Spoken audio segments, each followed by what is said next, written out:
Welcome. I'm Alan Peto. And I'm Sanathavihari, Bhikkhu.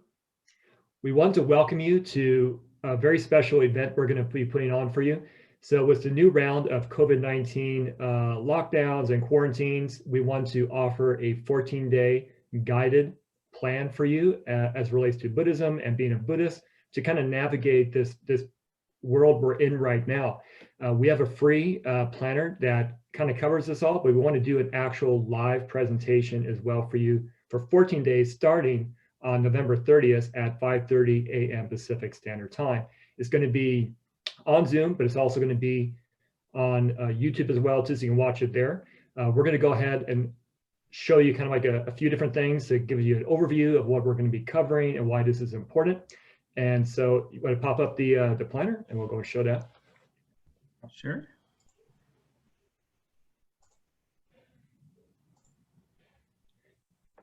So this is the free planner that we have, and it's going to be a link that's going to be inside the video and the description here as well too, but we'll have this posted a number of different places. But this is a PDF document. It also comes with a whole bunch of other files as well too. So if you want to like a Buddhist hand washing gata, we got that inside there as well. So a lot of different things that come in addition to this planner, but this is what we're going to be covering for the 14 days. Well, let's kind of cover a few different topics we got in here as well. So if you got to keep going. Yeah, we'll go to the very first part. So as far as the introduction right here, just like we're talking about, this is going to be 14 days. And we kind of, figured 14 days was kind of like that quarantine period, as far as COVID. So it was a nice number to kind of start with. Now, you don't have to, end at 14 days, you can just kind of restart again, but it's a good way to get your practice going. So if you're new to Buddhism or you're an established, Buddhist, this is a nice way to practice during this time as it relates to COVID, but also to our Buddhist practice, which is definitely up-ended, like we're maybe used to going to a temple or to a group. Now we can't do that. We have to do it virtually.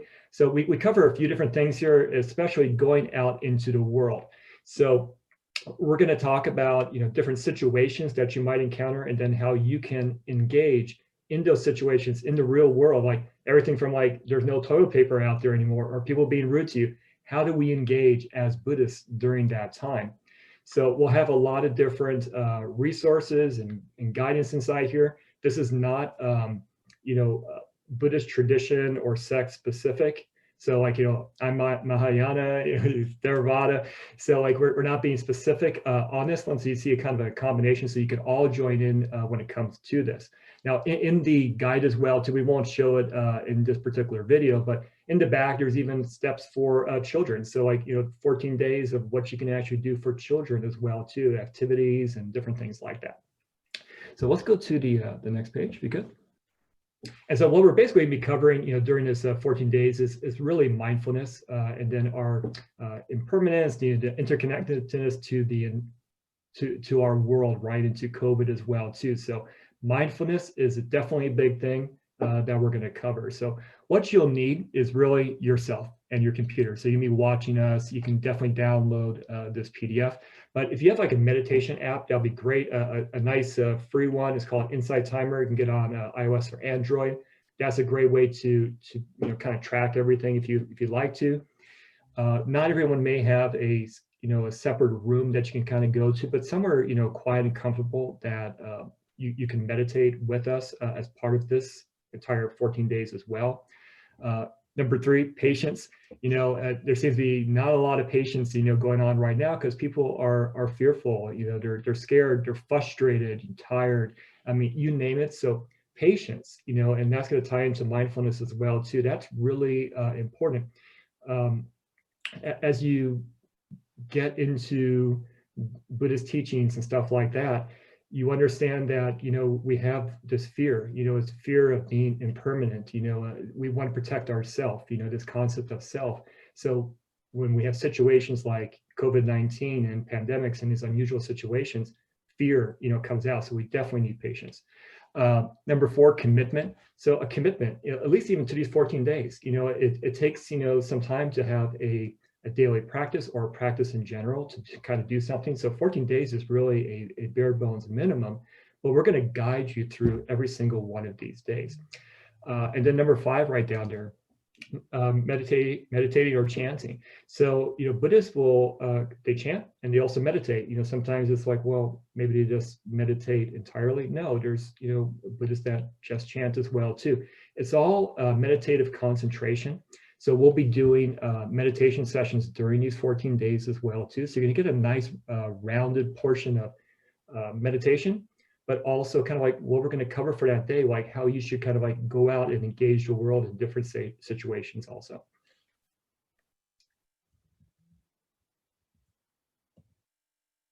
And so if you don't have like a Buddha statue or you would like something, we got a little picture there you can print out as well, so you can have that as you're engaging every day, or you can of course use your own Buddha statue if you have one, or picture. Also got some links to different traditions, different versions as well too. So maybe it's a Amida Buddha or something like that. You can have whatever works best for you, but you don't need this.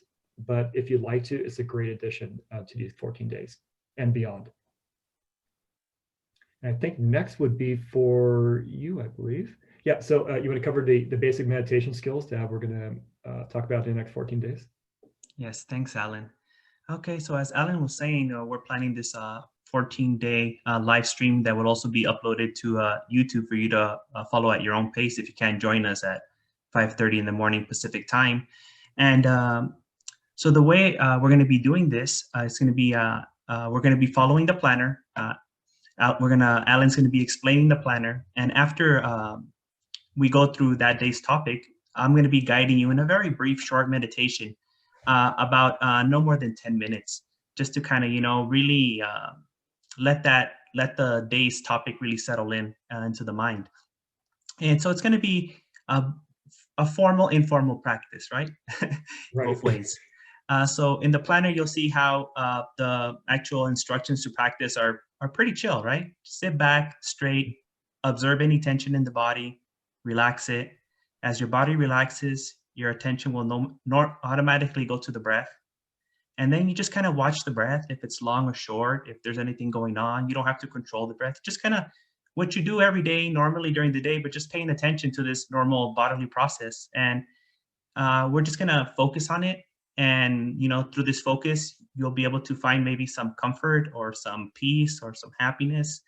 And the purpose of the meditation is not to strive for the peace or the happiness during this meditation, although you'll see it in the steps, but it's really just to bring awareness to whatever's going on.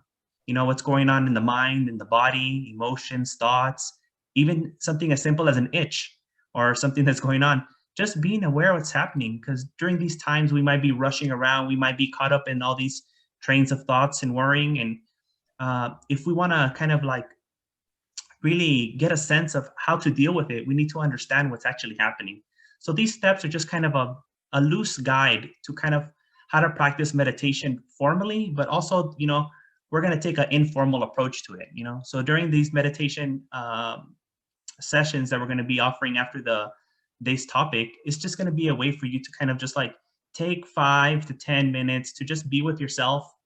And, as Alan was saying, if you're not comfortable meditating, if you have your own practice, then take that practice. Take those 10 minutes with us and do your own practice, your own meditation or your own chanting or contemplation or affirmation, whatever. We're going to create this space for you to just, be able to use your own practice and adapt what we have to share with you here to your own practice. So just, from the Buddhist perspective in general, not picking any particular tradition, the basis of the practices and the first teaching of the Buddha is about the Four Noble Truths. So the only thing we really have to know about these Four Noble Truths is that, one, that there is suffering in the world. So it's not that everything is suffering, but to the unenlightened person, they experience suffering when they come in contact with things like the current situation that we find ourselves in.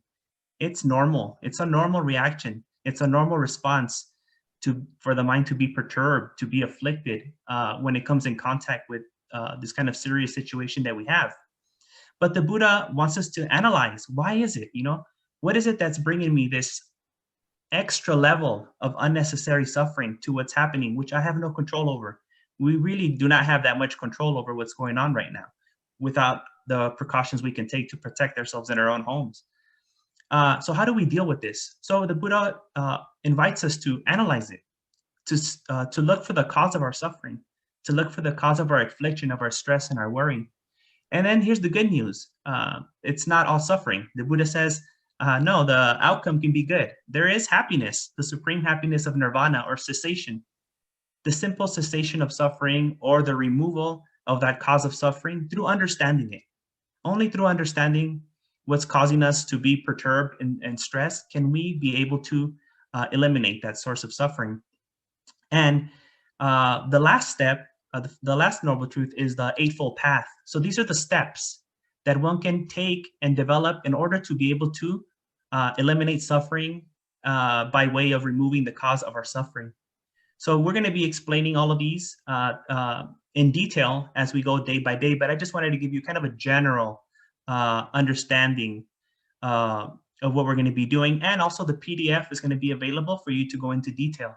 So we're just going to kind of keep it loose, and we're just going to create a space for you to come here and be able to practice with us. And that's really the point of these videos that we're going to be doing and sharing these lessons with you live and guiding you through it. You can add your own tradition, even if it's not Buddhist or secular, your own practice into this, but we're just really kind of giving a template, and we're also providing a different perspective, a Buddhist perspective, for you to hold for a while and take what's useful and leave what you don't find useful. So as Alan was saying, we're going to be doing this live starting November 30th at 5:30 in the morning Pacific time, and it's going to be live on Zoom. In the description of the video, you'll be able to see the Zoom ID, so you can log in with us. And then the video will also be uploaded to YouTube at the same time, right after the meditation is finished. So if you can't join us that early in the morning, especially if you're in the West Coast, you can just practice at your own time, whenever you want, during your lunch break, after you get out of work, you know, in the middle of the night, if you can't sleep, whatever, you can, or you can start it the next day. If you want to, you can join us the next day. If you couldn't make it, if you couldn't join us the first day. So all the details will be provided in the description of this video.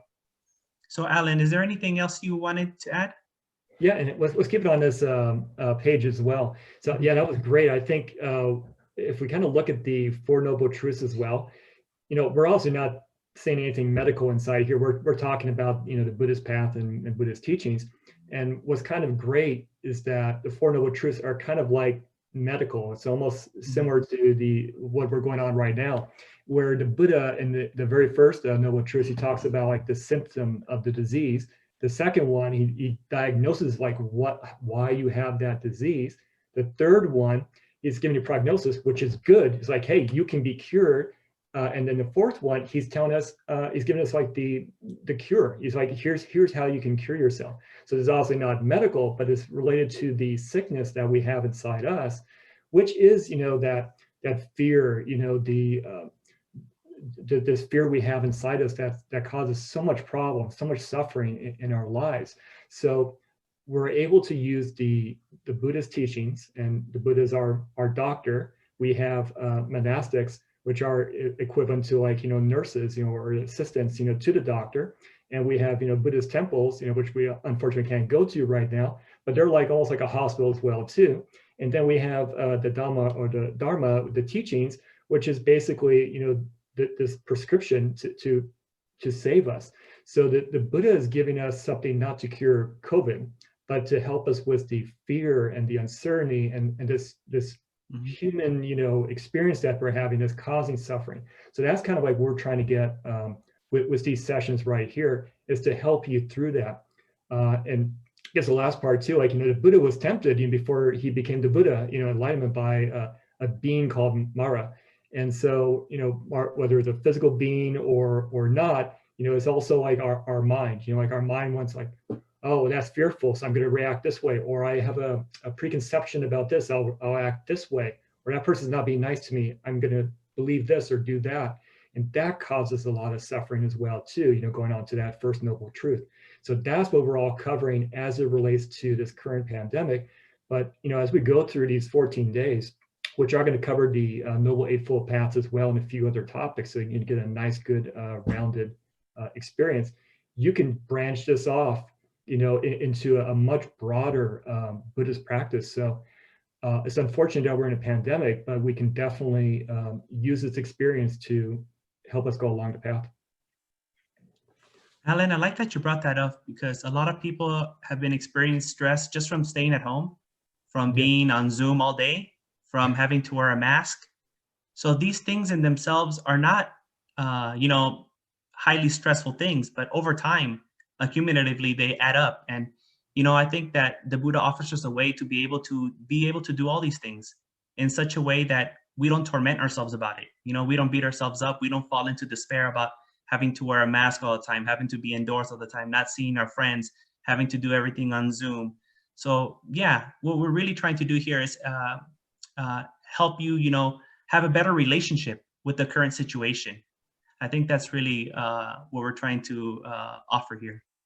Yeah, I agree. I think as we kind of go through these days, we'll probably, use our knowledge and experience of, the Buddhist history as well too. I mean, he had sick monks, and he had monks with different, experiences, and even his father died, and all these different experiences. He experienced the human condition because he was human, as well. So I mean, he's not different than us, and he experienced these same torments and issues, and so did the monastics, as well. So it's a very human religion, and it's a very human teaching that we're going to be talking about as well too, which can definitely help us, again, not just with the COVID pandemic, but so much else in our life. Yes. So just to close it up and remind everyone, we're going to be starting November 30th, Monday, 5:30 a.m. Pacific Standard Time. And the Zoom ID to participate live will be in the description in the bottom. And also, the video will be uploaded to my YouTube channel, which is just Sanathavihari Bhikkhu, or Los Angeles Sanathavihari Bhikkhu. And all the information is going to be easily provided at the bottom in the description of this video. So is there anything else you wanted to say, Alan, before we finish? No, that's great. I think we can't wait to have all of you guys join us, whether it's live or just watching us afterwards. But we want you to interact with us as well too. If you got questions or experiences, there's always going to be, especially on YouTube, to be the comments. But let us know, or let us know about how that experience that day may have helped you as well too. So that might be the next day or something you want to go post a comment. But we'd like to hear how it's helping you. Or if there's anything else you need. And we'll be giving you additional resources as well, to maybe national 800 numbers for different things. Because, Bhante was saying, there's so many different stressors, going on right now. It's a very stressful time for all of us, even if you don't realize it. All right, everyone. So hope to see you in a few days, or whenever you're watching this. It might be the next day. So on November 30th, 5:30 a.m. Pacific Standard Time. Hope to see you there, friends. Thank you.